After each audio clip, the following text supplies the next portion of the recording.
team, I almost said team win.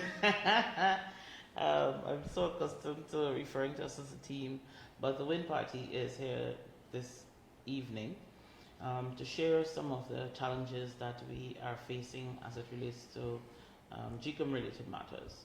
In the next couple of hours, days, we are going to be coming live periodically to bring updates to you, the general public, in terms of what is happening, where, when, how, and so forth. So I would like to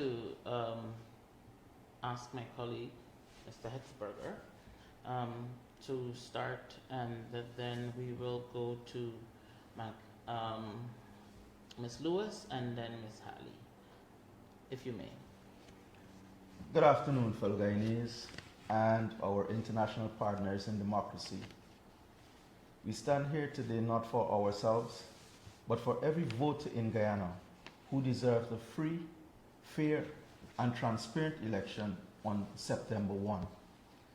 Gecom's decision not to approve our polling agents will not go unanswered. Let us be clear, the deadline notice was deficient as it did not include the email contact information to which the polling agent's information should be sent.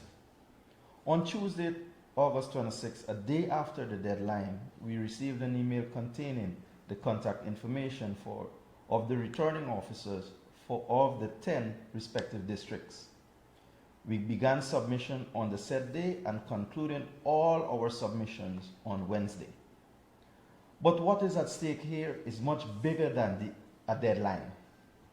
Gecom itself has been late, and not by 1 or 2 days. They were late in the opening of proxy applications. They were late in the gazetting of the polling stations, which by law was due 20 days before elections. In some cases, they were late in the notices of poll. So how can Gecom demand perfection from political parties while they themselves repeatedly miss their own statutory and constitutional deadlines? That is hypocrisy. That is double standards, and it cannot stand. Viewers, we all know by now that without polling agents, there is no transparency. No agents mean no eyes, no witnesses, no accountability at the very place where votes are cast and counted. If Gecom bars out polling agents, they are creating a dangerous gap, one wide enough for dishonesty and fraud to creep in. And if that happens, we cannot and will not accept the results of an election process that is hidden from scrutiny. This is not just about the win party. This is about the Guyanese people. Every voter, whether you support win, another party, or no party at all, has the right to an election process that is credible, reliable, transparent, and accountable. And without agents at the polling stations, that right is violated. Democracy itself is violated.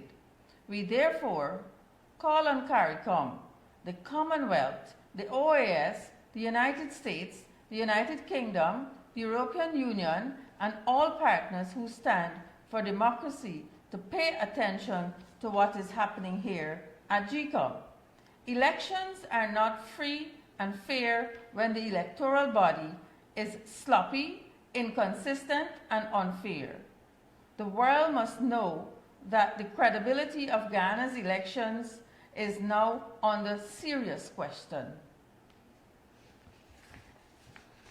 So we demand that Gecom approve our polling agents forthwith. To deny them is to deny democracy. We call on Gecom to not become complicit in vote rigging. Do not undermine the very principles you were sworn to uphold. And we call on every Guyanese citizen, stand with WIN, stand with democracy, and stand for your right to a clean, fair, and transparent vote. Because at the end of the day, this is not about deadlines. This is about defending democracy. And we will defend it today, tomorrow, and on September 1st. Thank you. Right, so that concludes our statement.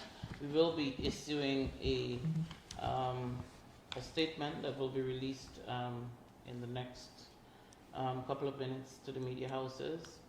And in closing, I would like to say that this is a threat to our democracy, and we demand an immediate response from Gecom.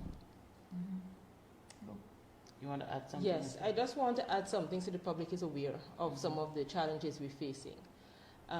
When we handed in sent in our polling agents to Gecom, soon after that, there were a slew of messages from our agents about being called and being given a lot of goodies if it is that they choose to no longer to reconsider being our agents. And that also is something that we must make public so that so that the public understand what it is that we're facing as a political party. Because the fact that our agents list went into Gecom, and right after that, they got calls basically saying that, you know what, if you're no longer an agent for WIN, we will be able to give you a house lot, give you some amount of cash. And it shows that there is some connection between Gecom and the political party, which should not be happening at this particular stage. So I just wanted to inform the public of that challenge that we're also facing. I appreciate that, Tabby and Tabitha. This is as time progresses, you have so many challenges and concerns coming out of this process. The information should not be shared with any political party, and obviously in this case, referencing the government, because there's no other party that is able to offer lands and all these sorts of things. So this is a very unfortunate juncture that we are here at this time in our country, and we do hope that whoever it is, whether it is the international community or Gecom itself, that some degree of control is brought to this process, where the process is actually free and fair for us as Guyanese. We deserve that at the very least, to have a free and fair electoral process. And so with that, I'm not certain if any of my colleagues on the panel have anything they'd like to add before we conclude this discussion here today. It's okay. It's okay. Great. So with that said, I would like to say thank you very much for joining us live on social media. And again, we will be having updates as time progresses to let you know where we are and how things are progressing throughout the duration of the elections process. Thank you very much.